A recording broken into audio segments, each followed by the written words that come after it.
It was still dark early in the morning when my phone suddenly rang. Still groggy, I reached for the bedside table and checked the screen. It was a call from my sister-in-law.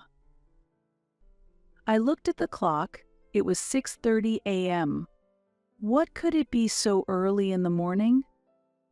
"Hello, Hillary? Is something wrong?" I answered the phone with my half-asleep voice. "Hey, Amy. Sorry, I had a little accident." My sister-in-law's voice sounded light and almost amused. "What? An accident? What do you mean?" I was instantly awake and jumped out of bed. "I mean, I had an accident with your car. I've told you many times, right?" There was a hint of suppressed laughter in her voice over the phone.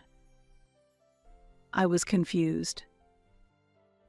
Today was supposed to be a work day for both my husband and me. My car was in the driveway, and I always carried the keys. How could this be? "Wait a minute. How did you even get my car?"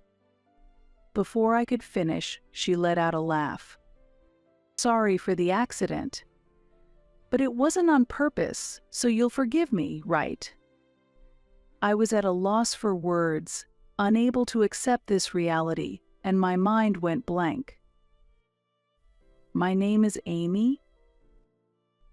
I am 28 years old and work for a company that manufactures automobile parts. I live with my husband, Nathan, who is a year older than me. I consider myself a quiet person, but others often tell me I am internally strong. I lived with my parents and grandfather until high school. My grandmother had passed away before I was born, so I never met her. My family has always been car enthusiasts, and I grew up surrounded by cars. My grandfather especially adored me. On days off, he would often take me driving and taught me about cars. My grandfather's catchphrase was, "One must take responsibility for oneself." This phrase is something I vividly remember him saying while stroking his beard. Naturally, I came to love cars as well and went to a university outside the state I grew up in after graduating from high school, where I currently work. On weekends, I visit dealers and rental car shops, enjoying drives in various cars, from compact cars to luxury vehicles. I first met my husband, Nathan, at a dealership. He was the first staff to serve me. After many conversations, we became close, and on our days off, we enjoyed drives and car modifications together, naturally leading to a relationship. We got married 2 years after we started dating. My grandfather really liked Nathan as a fellow car enthusiast. When we visited my parents' home, we often went driving in my grandfather's classic car. Since my entire family loves cars, we all got along well. One day, while washing my car, my smartphone, tucked in my pocket, began to vibrate vigorously. I washed my soapy hands and checked the phone. It was a call from my mother. "Mom, what's up?" "Amy, your grandfather's condition has suddenly worsened. They say tonight might be critical." My mother conveyed this calmly, probably trying not to worry me excessively. "What, grandfather? I understand. I'll be right there." My grandfather had been battling cancer for 3 years and had been in and out of the hospital recently. I had braced myself knowing it wouldn't be long, but I didn't expect this moment to come so soon. "Don't rush, drive safely," my mother said as she hung up.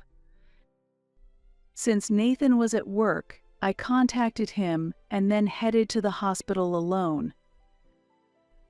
Normally, it takes about 3 hours from our house to the hospital, but it took us 4 hours that day due to the heavy Saturday traffic. When I arrived at the hospital room, my grandfather seemed to have waited for my arrival before peacefully passing away with a serene expression. I gripped my grandfather's large hand and cried. His hand was as warm as when he used to take me for rides in his car. After a while, Nathan arrived, and as I was hunched over crying, he quietly rubbed my back without saying a word. His kindness made my tears unstoppable. After the funeral, my parents said they had something to tell us, so we stopped by their house. My grandfather, knowing his life was not long, had left a will. In it, he wished to pass on his cherished classic car to me. "This car is filled with your grandfather's memories," my father said. "Amy, take good care of it and use it well."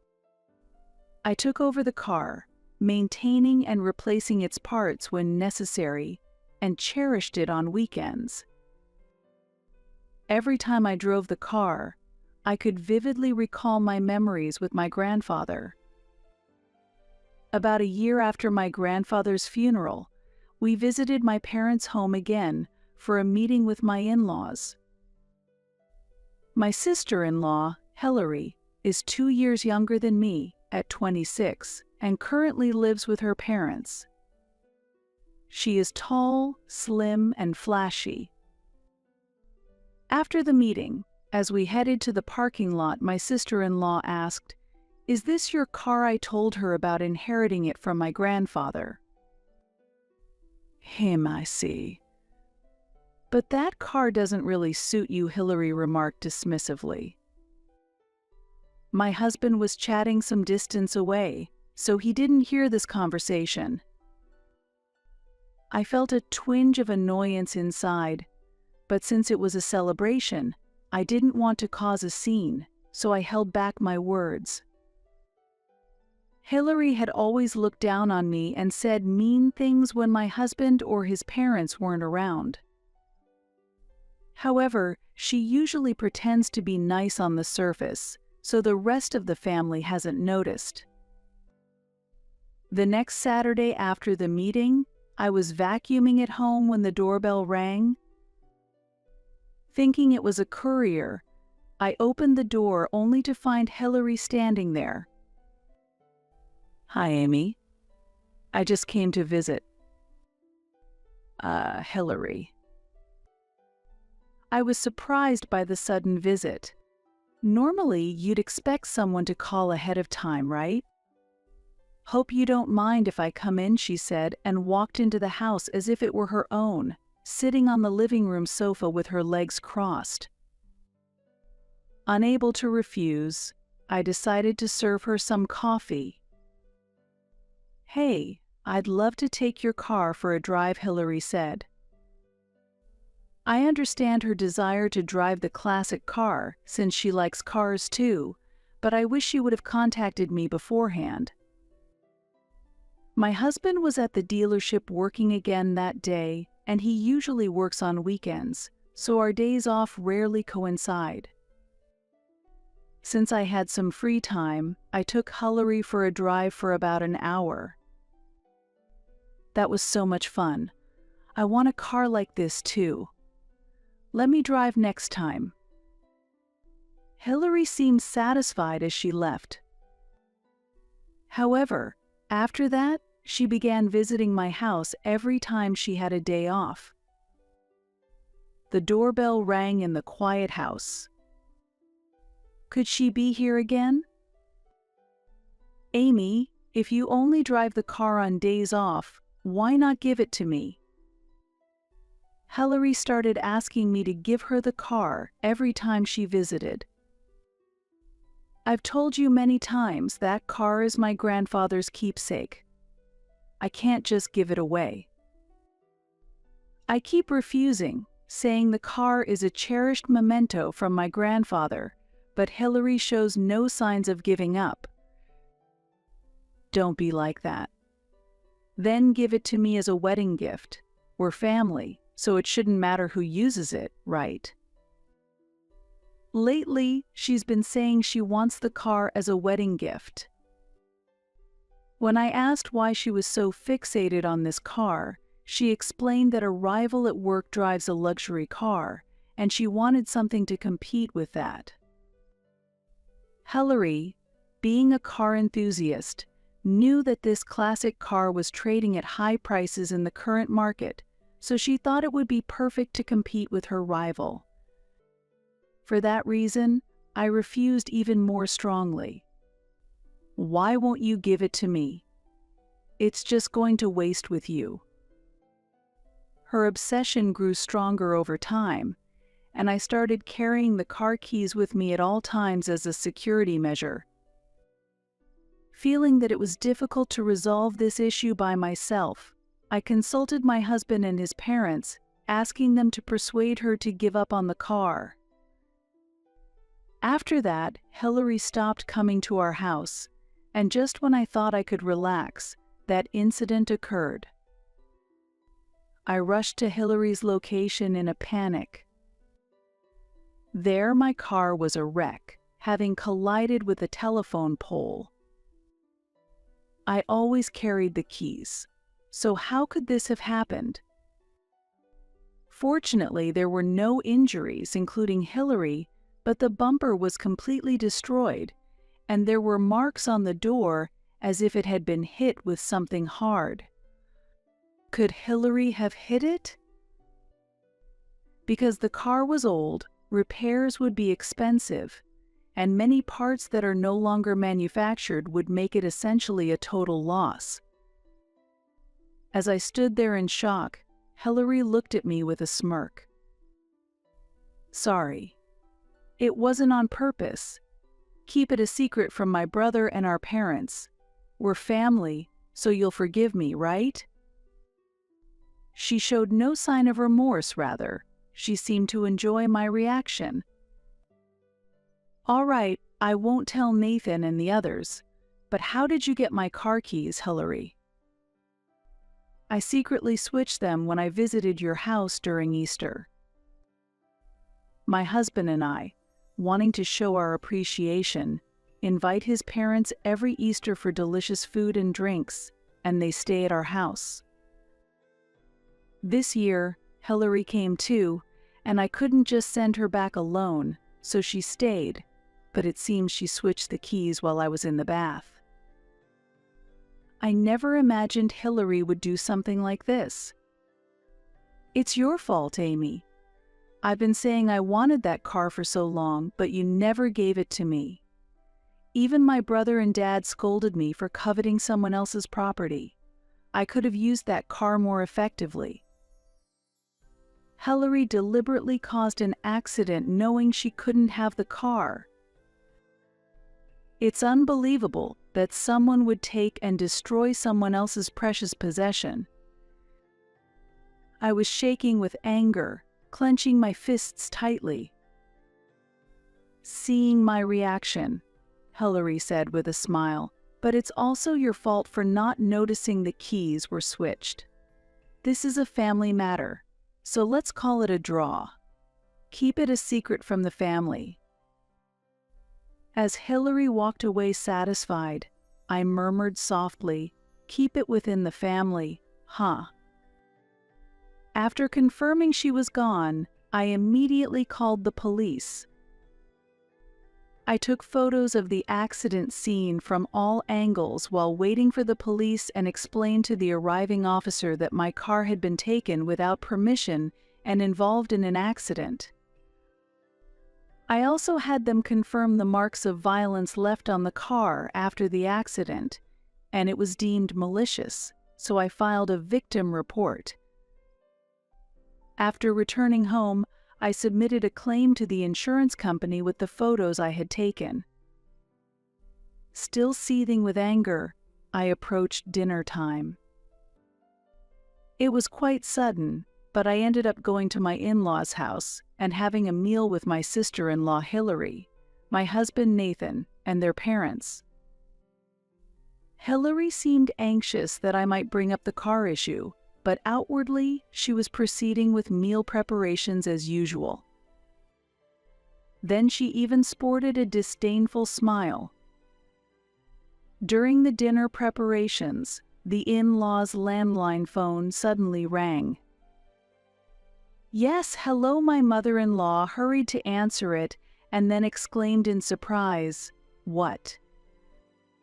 With a puzzled look, she handed me the receiver. "Amy, it seems to be a call from the insurance company about the car accident." I took the receiver with a smile. I had previously requested the insurance company to contact me at my in-laws' landline instead of my mobile phone. I received confirmation of the accident and an explanation of the documents needed for the online application, which I noted down. Nathan, sensing something from my reactions and the notes, asked worriedly, "An accident? Are you okay?" As the conversation continued, it became clear that it was Hillary who had the accident, not me, and everyone was furious and started questioning her. Hillary glared at me and then suddenly started crying. Amy said I could drive, but the brakes were broken, and when the accident happened, Amy just laughed and ran away. She tried to kill me by putting me in that broken car. That's not possible. Amy, you were supposed to be working, weren't you? When did you even ride together? Nathan countered. Hillary screamed and tried to pin the blame on me, but her contradictions were quickly pointed out, and she fell silent.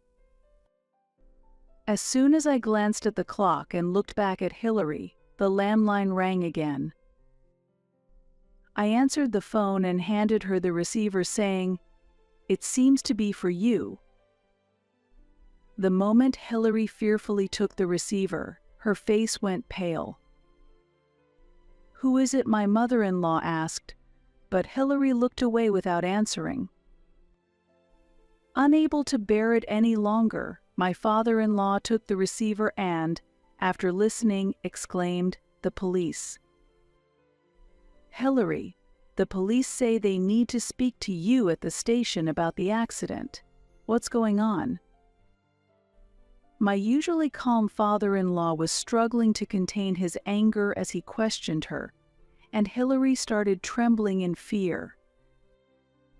Then, glaring at me, she shouted, "Amy, this isn't what we agreed." I responded calmly. "The only ones I spoke to were the police and the insurance company. Just like you said, I haven't told Nathan or your father anything." Hillary, trembling with anger and eyes red, screamed. "Everyone is being deceived by her. Amy is the one lying." In response to Hillary's insistence, I sighed deeply and played the conversation I had recorded on my smartphone. Actually, when I received the call about the accident, a colleague advised me as I rushed out of the office, "You should record this on your mobile. It will help avoid disputes over who said what later, and recording video might provoke them, so secure an audio recording first." Following the advice of a colleague who had experienced trouble after a traffic accident, I had started recording the moment I faced Hillary. Naturally, all her unreasonable accusations and her threats of keep quiet, because we're family, were recorded. Hearing the playback from my smartphone, Hillary's complexion turned even paler. "I've already submitted this to both the police and the insurance company, so lying now won't do you any good." There was no escape for her now. Hearing this, Nathan and his parents were furious, and my father-in-law scolded her sternly. "Hillary, Can't you distinguish between right and wrong? What you've done is no different from theft. You need to compensate Amy for the car." When he said that, Hillary defiantly replied, "I can't pay, I have no savings." "Then, I'll cover it for now. I'll use the $30,000 we saved for your wedding, so make sure you pay it back." Hillary looked up and pleaded, "Please, Dad, not that. If you do that, my marriage will be ruined." "Amy, I'm sorry. Please forgive me. We're family, right?" she begged while crying. "Enough. Being family doesn't excuse anything. What you did is akin to theft, and deliberately damaging the car is unforgivable. Being family means you should fulfill your financial responsibilities properly, reflect on your actions." Understanding that my father-in-law wouldn't change his mind, Hillary left the room without eating, her shoulders slumped.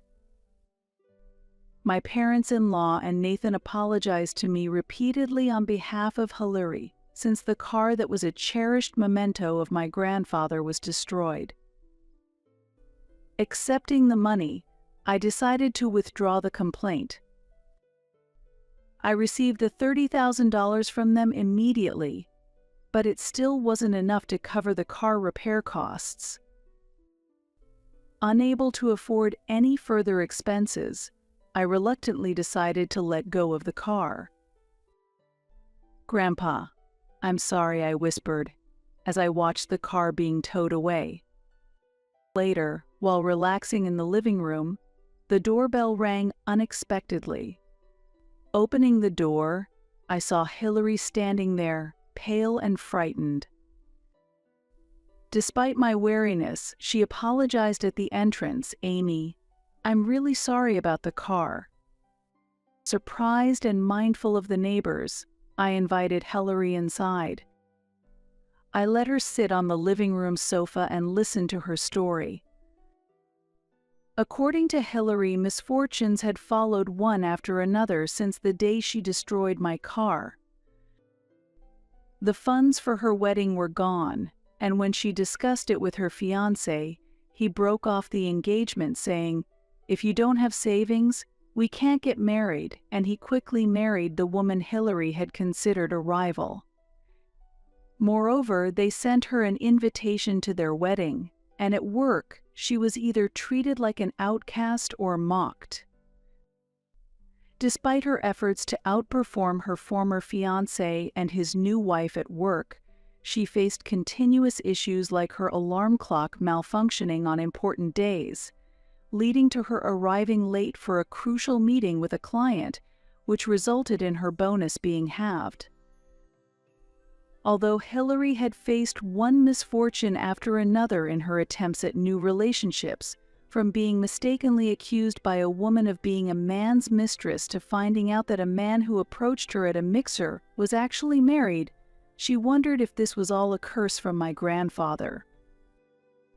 I found that unbelievable. She then explained that she had come to apologize to break this streak of bad luck. "Amy, I really regret the car incident. Could you please do something about your grandfather?" "Hillary, that's not possible," I responded in disbelief. Hillary, driven to tears, pleaded, "I'm really cursed. Help me." Although normally one wouldn't believe such things, Hillary was clearly worn down by her continuous misfortunes and was unable to think clearly. Feeling pity, I said, "Hillary, if you consult a psychologist and start repaying the $30,000 your father covered, even little by little, I'll forgive you for the car incident." Hillary, who had been crouching and holding her head, looked up with relief after confirming, "Really?" Afterward, Hillary gradually stabilized mentally, got a job at a nearby factory, and started working hard at her new workplace. She has been paying part of her monthly salary to her parents, seemingly deeply remorseful. Though I had said I forgave her to resolve the situation, I hadn't fully forgiven her yet and hadn't met her since. According to Nathan, Hillary is scared of large, bearded old men. She dreams of a big, bearded grandfather chasing her, saying, "Take your own responsibility." She keeps seeing this dream until she lives right, and just seeing someone who looks similar scares her. I was shocked to hear this because those were my grandfather's exact words.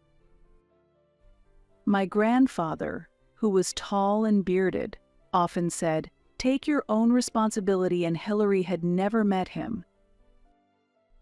If her story is true, my grandfather might indeed be appearing in her dreams.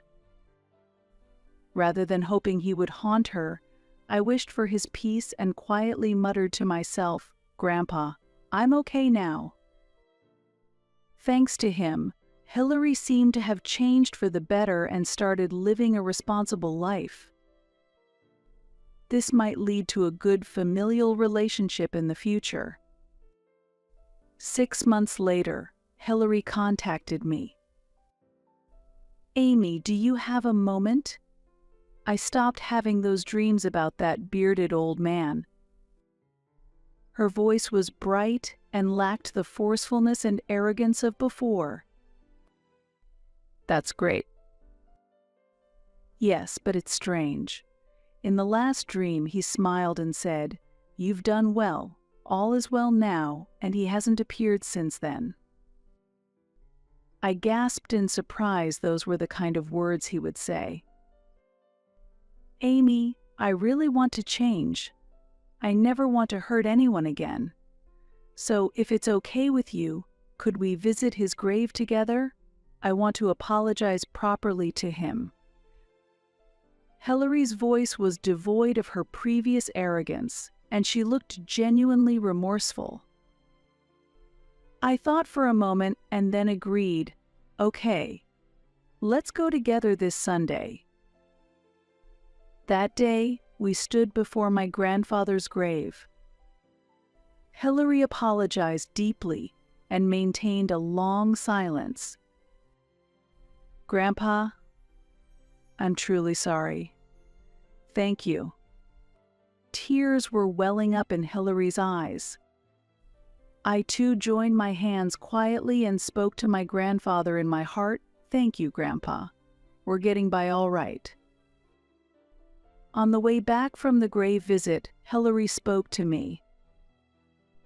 "Amy, once I save up enough, I want to find and buy the same model car as your grandpa's keepsake and have you drive it. Until then, I'll keep working hard, hoping for him to watch over us." Seeing Hillary's earnest gaze, I nodded quietly.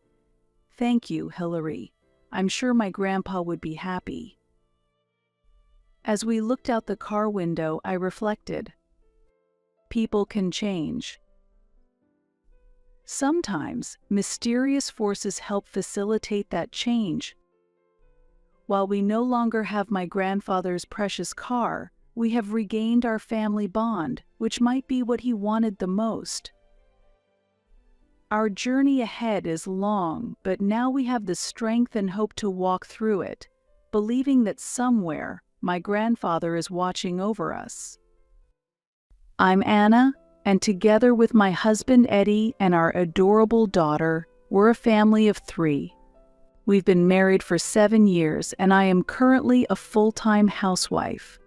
Our relationship has been good, and I thought we would continue to live happily as a family. However, I realized that this was just an illusion when our daughter Camilla turned 4. By the age of 4, Camilla had grown into an adorable little girl. Her sense of self had sprouted, she had become articulate, and sometimes she showed a defiant attitude. And Eddie, unable to properly counter such attitudes and statements from Camilla, often got verbally abusive. "I'm your father. What's with that attitude? Wasn't it you, Dad, who ignored me? What? It's your fault for acting in a way that gets you ignored. You ignored me first, Dad. It's okay for you to ignore me, but I'm the bad one. Hey, Anna, take this cheeky brat and dump her in the mountains. Do you realize what you just said? Don't even joke about that. I hate Daddy. This was the usual pattern. Unable to win with words, Eddie always ended up shouting things like taking Camilla to the mountains or kicking her out, and Camilla ended up crying and going to her room. How can you say such awful things to Camilla? Can't you be a little kinder? Huh? Why do I have to give in? She's really not cute at all. Are all children this cheeky? Camilla is only 4 years old. It's just the toddler period now. Try to be a little more forgiving. Huh. This is so irritating. It's unclear if this exchange was the trigger, but after a while, Eddie started coming home from work only on rare occasions. Are you busy with work? I understand it's tough, but I wish you'd come home more often. Camilla's causing me so much stress I can't focus at work. That's sad. But by the time you come home, Camilla is already asleep, right? You're so noisy. It's not just Camilla, it's you too. Then let's talk about it together. That's why I find these discussions so bothersome. Saying this irritably, he went straight to the bath and then to the bedroom.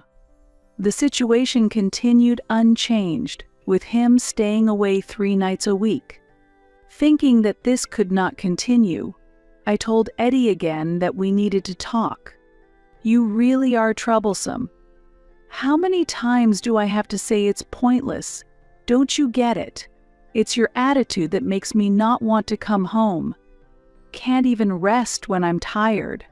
I'm sorry, but you're staying in a hotel right now, right? Continuing like this is a waste of money, and for Camilla's sake too. Eddie interrupted me mid-sentence. Shut up, shut up. It's my money, so I can use it however I want. It's none of your business. And I've been wanting to say this, but from now on I'll sleep in Camilla's room, and you and Camilla sleep in the main bedroom. Why would you go that far? Once Eddie had made up his mind, he wouldn't listen, so I swallowed the words I wanted to ask. And eventually, we ended up sleeping in separate bedrooms. When we had just gotten married, Eddie had said, "Even if we have kids, we must always sleep together." Thinking about where those feelings had gone made me feel very sad and hurt, and at the same time, doubts about Eddie started to grow. However, without any concrete proof, I ultimately had no choice but to give up. Amidst these complicated feelings, one day, Eddie made an unexpected suggestion. Hey, shouldn't we think about building a new house soon? What brought this on all of a sudden? You like cooking, right? Don't you want a bigger kitchen? Camilla's getting bigger too, and our current house doesn't have enough rooms. She'll want her own room when she's older, so I thought it'd be better to consider building a new house. I'm surprised you thought that far ahead. Of course, it's about our precious family. That's true, but I was shocked and at a loss for words for a while, as I hadn't expected to hear Eddie talk about family again. From an outsider's perspective, it's natural to think about one's family. Still, my heart was filled with joy at his sentiment. Recently, Eddie hadn't seemed to consider the family much. That's why I was so immersed in happiness. Since then, my husband and I discussed the layout and design of our new home, eagerly anticipating its completion. However, while designing the new house did increase his time at home, he still stayed away on weekdays, not coming home on some days. And a year later, our new home was finally completed. I wanted to purchase furniture and appliances to our taste, but all my choices were rejected, and for some reason, only items that Eddie liked were selected. They were all clearly fairy tale themed. Is this your taste? I didn't know that before. I wanted our new home to be fairy tale themed. I see. But I would have preferred a home with a calming wood theme. Everything's already been arranged, so please don't say anything now. I understand, but Camilla was also surprised when she first saw it. Mom, whose house is this? Are we going to live here? She asked skeptically. Then Eddie dropped a shocking statement. You guys aren't going to live here. I have a 25-year-old cute girlfriend and a child with her. Do you realize what you're saying? You listen properly. I have a girlfriend, and since we had a child together, I built this new house for us to live in. I was so bewildered that my mind went blank. I thought that starting today, our family of 3 would embark on a new life in our meticulously designed dream home. It was impossible to remain calm after hearing such outrageous news. Suddenly, Eddie began explaining the circumstances of his affair. Maybe about 3 years ago, there was this cute girl at work. I had planned to pursue her, but it turned out she was interested in me too and approached me first. As we dated, I started wanting to make her happy. I felt like I was listening to someone else's story as Eddie spoke. You and Camilla give me stress, but she doesn't stress me out at all. Instead, she makes me feel relaxed. I had a cute son with her, who is the calming source. Is that why you weren't coming home? Yeah, I was at her place. It was a moment when all the odd behaviors and actions of my husband suddenly made sense. Because our child was born. It's sad if a father isn't there, right? And now that the boy has started to crawl, her place is too small for him to crawl far, but this house allows him to roam freely. That's normal, right? You women might be fine with restricted movements, but a boy needs space and enriched time, right? What are you saying? I hadn't mentioned it, but this furniture and appliances are her taste. They're cohesive, aren't they? I thought so. It didn't seem like your taste, so it was strange. I asked what furniture and appliances she thought were cute and bought those. Perfect, right? Well, it is perfect. It's all your fault in the end. You're a failure as a wife, and although your cooking is indeed good, I'm sick of your hobbies being forced on me. And Camilla, she's just like you, really cheeky and irritating. I've thought about literally abandoning her in the mountains many times. I won't do it because I don't want to become a criminal, though. Eddie. Enough is enough. There are things you should and shouldn't say. It's insane to blame Camilla and me for your own justifications for betrayal. Whatever you say doesn't affect me and I don't care. You two can't live in this house, so let's get divorced right away and you get out. I was certain that the husband I was happy with no longer existed. You're not under some misunderstanding that you, me and our daughter could happily live as a family of 3 in this house, are you? If so, what a waste of time. Don't disturb my new family and our time together. That's a terrible thing to say. Why didn't you tell me before we started moving? It would increase the sense of despair, wouldn't it? You really are the worst. I despised him from the bottom of my heart, but I was so overwhelmed by everything that I couldn't move from where I stood. However, my daughter was different. Mom, let's just forget about Dad and move out quickly. Suddenly, pulling my hand, she said it as if she was somehow excited. It was surprising she wasn't crying from shock. Puzzled, yet spurred on by Camilla, I packed our things. Still, I didn't have enough time to fully grasp the situation. Seeing this, my husband kept insisting, "Get out of here." Deciding that mending our relationship was impossible, I hurriedly packed and returned to my parents' house. My parents were furious when they heard my story, but there was someone even angrier than them. After a little thought, this person said with a smile, "Leave the rest to me." 2 weeks after returning to my parents' house, I headed to the house where my husband lived to proceed with the divorce. Eddie thought I was coming alone and was quite foul-mouthed. "I know you still love me, but hurry up with the procedures. I want to welcome my girlfriend to this ideal home soon, and you're making her suffer by being such a slowpoke. I'm sorry for being late. I'll start the procedures now. From the start, I was not attracted to an old woman like you. It's really great that you focused on taking care of the child after having our daughter and stopped desiring me. Women who are just pretty like you get boring." "Ah, is that so? My girlfriend, on the other hand, isn't just cute, she can do household chores and she makes me feel relaxed too." "Well, you stand no chance against that. Plus, you nag like my mother and I'm really fed up with it. You won't be able to remarry after divorcing me. No one needs a nagging old woman. That's really rude. I'm only 30 years old, while you're a despicable old man at 35. Despicable? I'm just telling the truth. Men over 35 still have value, but women at 30 have no value. They're just old hags." "Ah, I see. But you know, a boring person like you is worthless after 25. That's terrible.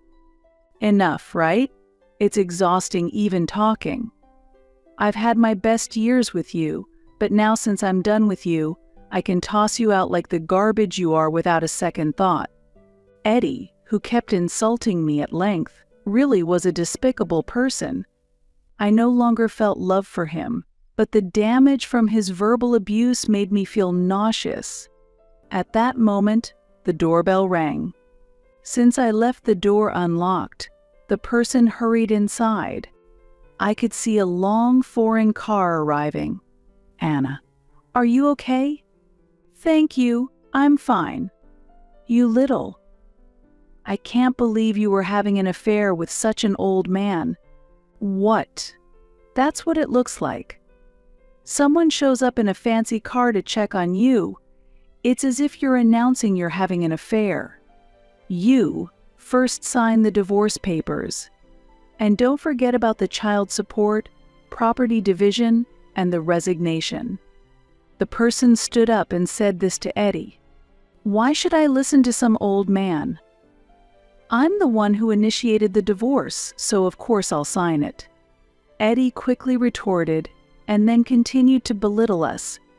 "Hey Anna, you must be so sad to divorce me that you'd have an affair with an old geezer who's practically 1 foot in the coffin. Any man will do for you, huh?" However, after saying all this, Eddie seemed to realize something. "Huh? Wait a minute. Why a resignation letter? You don't mean to tell me you've been mocking this man without knowing who he is?" "Of course. I don't know any old geezer like him." "That's unfortunate." "What do you mean unfortunate? Then tell me who this old man is." "Eddie, you've been hurling insults at the chairman of your own company, and he happens to be my grandfather as well." "Wait, my companies. Do I need to repeat it for you to understand?" Yes. I was headhunted to this company by your father. If this man is the chairman, then your father didn't need to resign from being the president." Eddie seemed confused and couldn't quite grasp the situation, so I decided to explain it to him carefully. Eddie, despite his character, was good at his job. That's why my father, who was the president at the time, scouted Eddie from another company with a generous offer. After that, my father introduced me to Eddie, and we started dating. My grandfather was the president of the headquarters, but decided to become the chairman when it was time for my father to take over the president's role at headquarters, and my uncle took over the company where my father had been president. Away from my father's watchful eye, Eddie probably started to do as he pleased. Since my grandfather uses my mother's family name, Eddie didn't realize he was the chairman. Moreover, my grandfather fell ill and was hospitalized 3 days before our wedding, so they never met. I wasn't told about this. What if you had been told? Are you saying you wouldn't have had an affair? Or that you wouldn't have insulted the chairman by calling him an old geezer? That's, Eddie was visibly shaken and his face turned pale. Come on, sign the papers. Should we start with the divorce or the resignation? Wait, please. If it's come to this, maybe we shouldn't get divorced. You were the one who said we should get divorced. What are you talking about now? Who was it that betrayed the chairman's granddaughter to switch to another woman? You'll have to take responsibility for that. That is.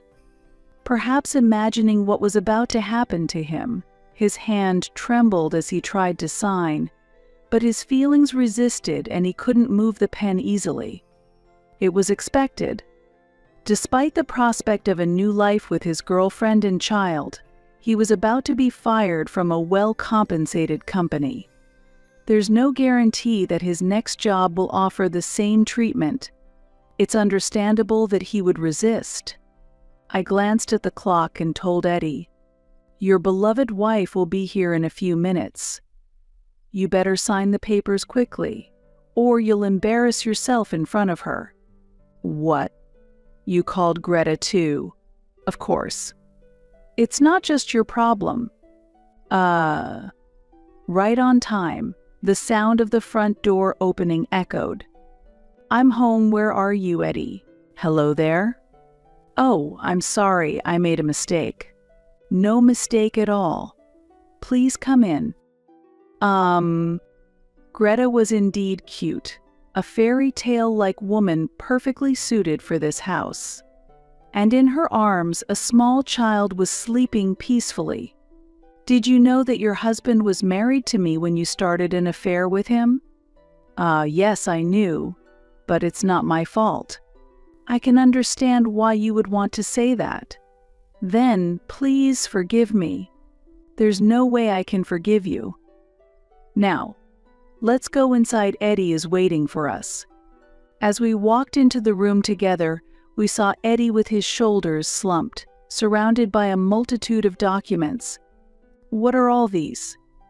"These are the divorce papers, resignation forms, and documents related to property division and child support claims."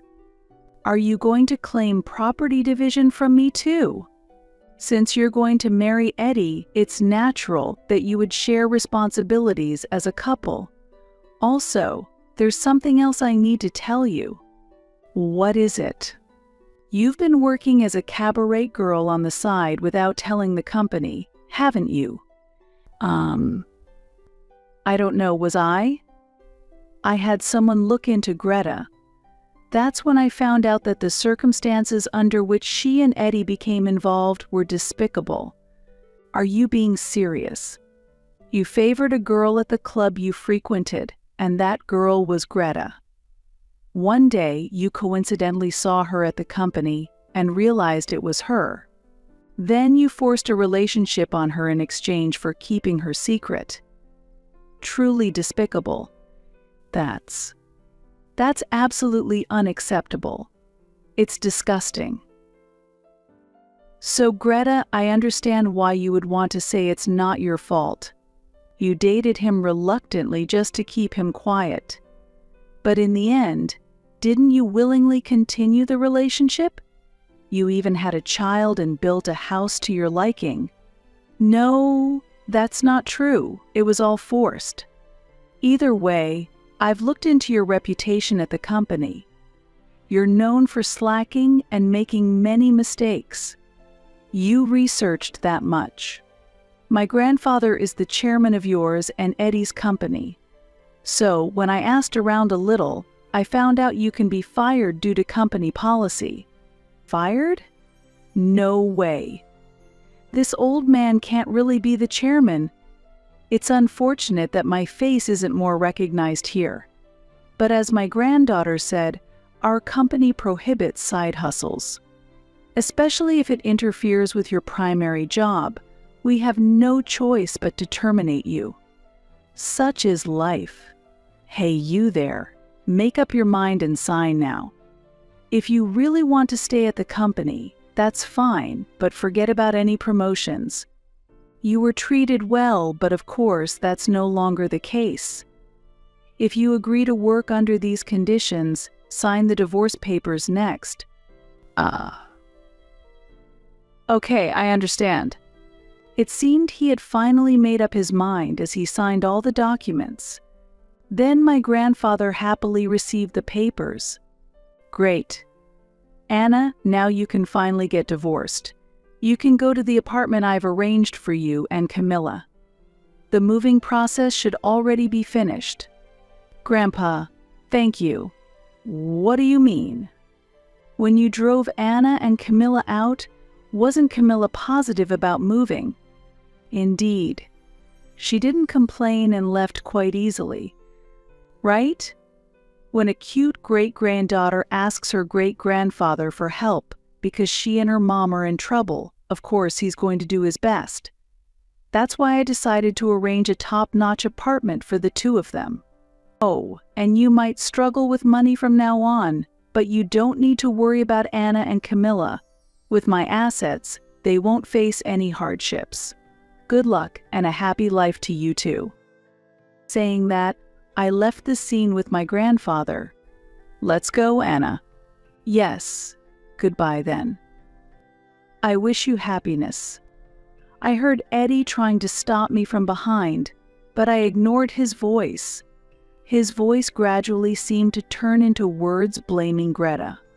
As we left, I could feel the tension and conflict behind us. A few days later, Eddie contacted me. Anna, can we start over?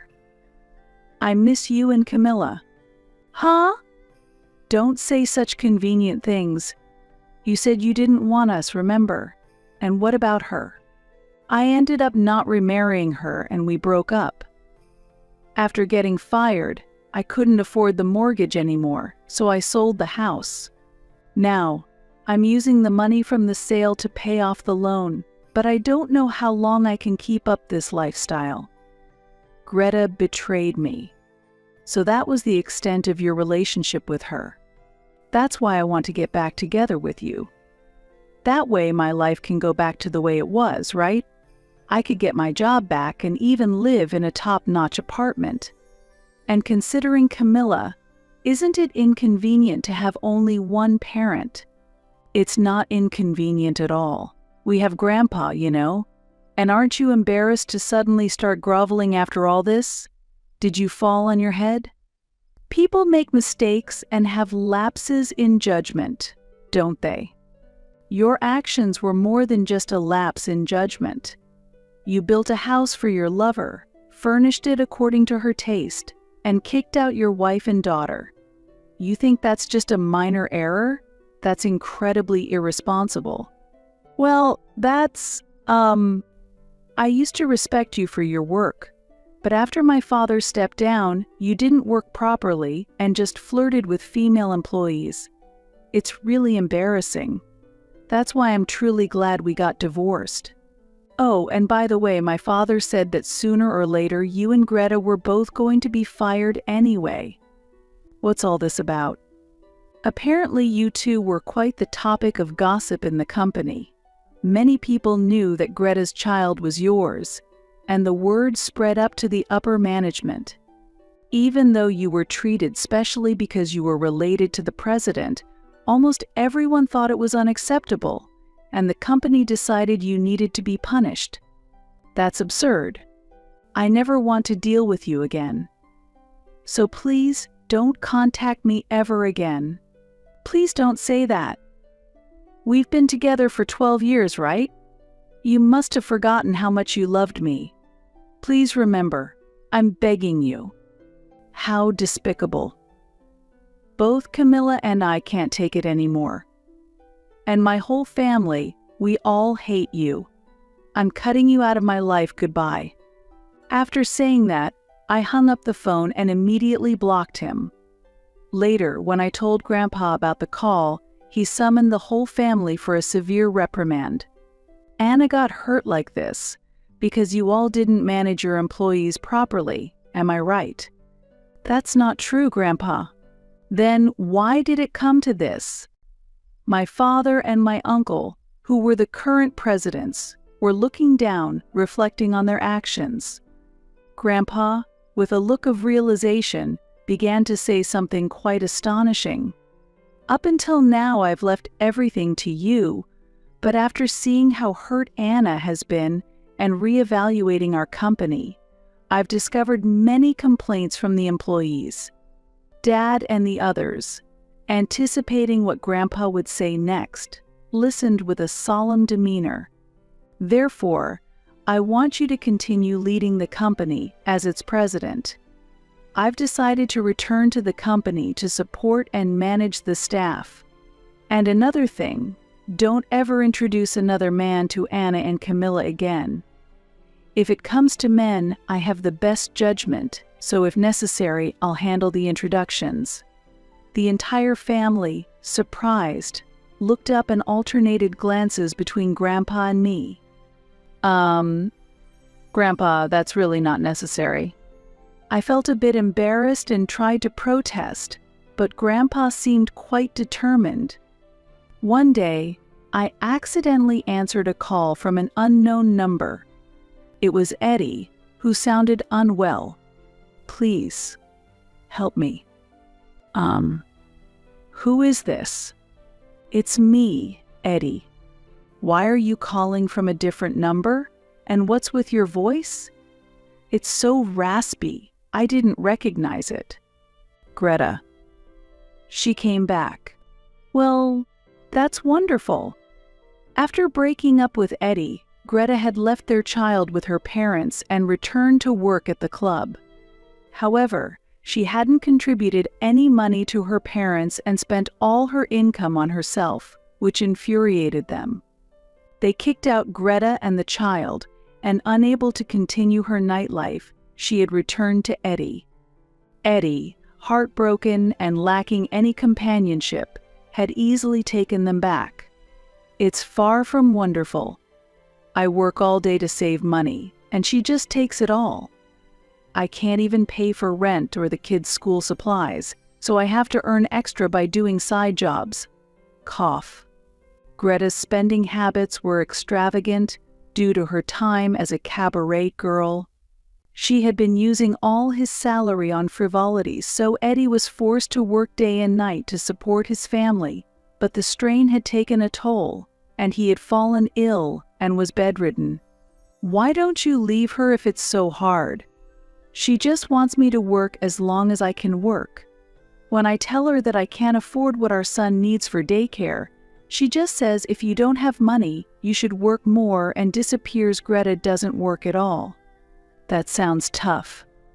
Look, you haven't remarried, have you? Please marry me again. It's true I haven't remarried.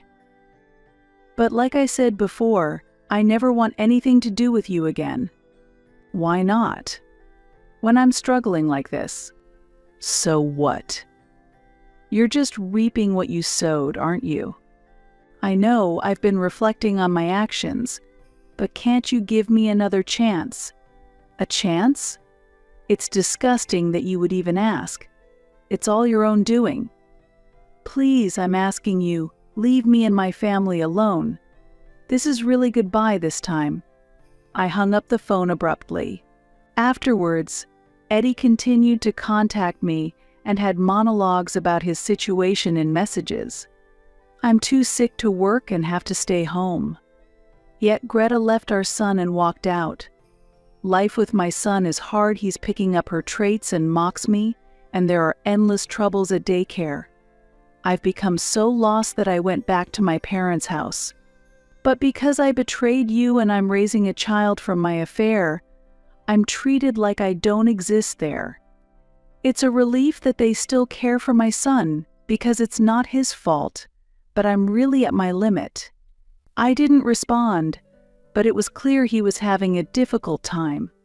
While I felt pity, It was ultimately a situation of his own making, and I couldn't muster any other emotion. Thankfully, Eddie's parents were decent people. I hope they continue to support him in raising his child. More than anything, I hope Eddie finally takes responsibility as a father. Camilla and I are living happily without any troubles.